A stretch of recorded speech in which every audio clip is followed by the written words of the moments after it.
Andrew Lang, povestiri despre regele Arthur. În căutarea Sfântului Graal. Căutarea Sfântului Graal este una dintre cele mai misterioase aventuri ale cavalerilor regelui Arthur. Printre altele, trebuie amintit că aceste povești sunt foarte vechi. Ele au fost plăsmuite de puternicii galezi, de vechi britoni, din care descind galezii, sau de păgânii irlandezi care vorbesc gaelica, o limbă destul de asemănătoare cu galeza.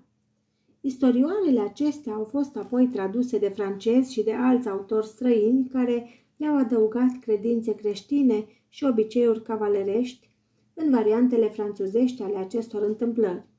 În cele din urmă, ele au fost traduse din limba franceză în limba engleză în timpul lui Edward al IV-lea de către Sir Thomas Malory, care a schimbat textul după bunul său plac.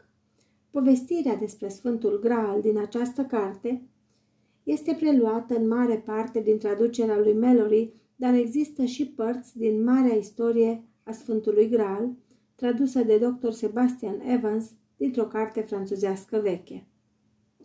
Ce era Sfântul Graal? Poveștile spun că era vasul sfânt în care a fost adunat sângele lui Iisus Hristos după răstignire.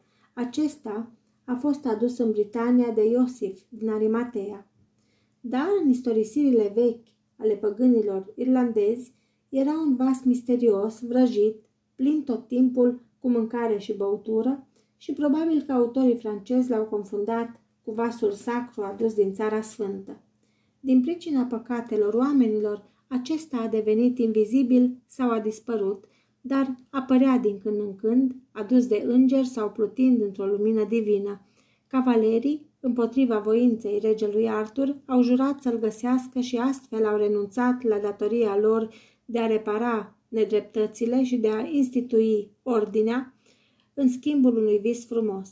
Cei mai mulți dintre ei, din cauza păcatelor, nu au avut succes, asemenea lui Sir Lancelot.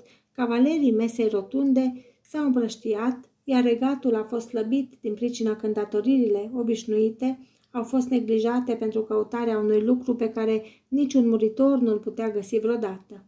Aceasta pare să fie morala poveștii, dacă are vreo morală. Istorisirile sunt confuze, asemenea unui vis, deși un vis frumos.